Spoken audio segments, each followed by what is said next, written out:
I believe he goes and looks down in the basement. He could kind of hear a noise or something upstairs, but he ignores it because he really needs some money. When he go downstairs, in the basement, it's dark down there. And he sees a bunch of kids, a whole bunch of kids, and they scare him. And he runs out the house and grabs his sack, and he gets the hell out of the house. He takes this sack to the pawn shop, and he takes the money. And while he's sitting there at the pawn shop, he's looking up at a sign that says you can get a reward money for if you know where those missing kids are. And it's a lot of money. And so he could probably buy a lot of drugs with it.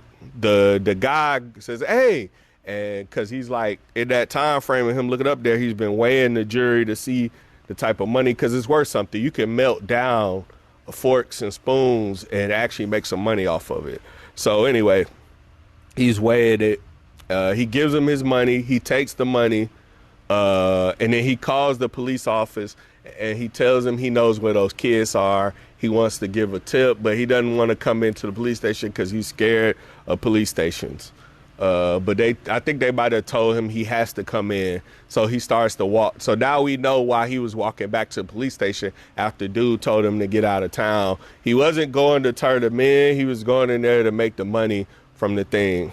And that's when he sees the guy. He starts to run. He takes off into the woods. He immediately goes back to where he lives because he's scared. While he's in the woods, he kind of falls. He thinks he loses him, but he sees like a clown woman he sees a clown woman in the woods. And so while he sees that clown woman, it scares him. He runs and hides in his tent that he lived in. They were smoking crystal meth in the beginning of the movie. Then he hears something outside of his tent. And so he's scared. He grabs his needles that he uses.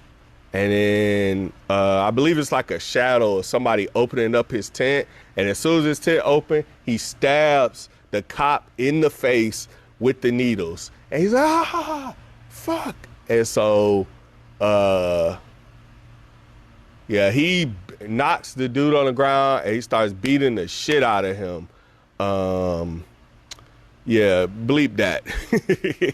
But anyway, so we try to get monetized. He starts beating the mess out of him. And then, the guy says, hey, he takes him, arrests him. He said, I told you to get out of town. He puts him in his cop car. He says, hey, I know where those kids are. He was like, I know there's a reward for it. He was like, I can tell you where they are. He goes, you're lying. Because he's been lying to him since he met him.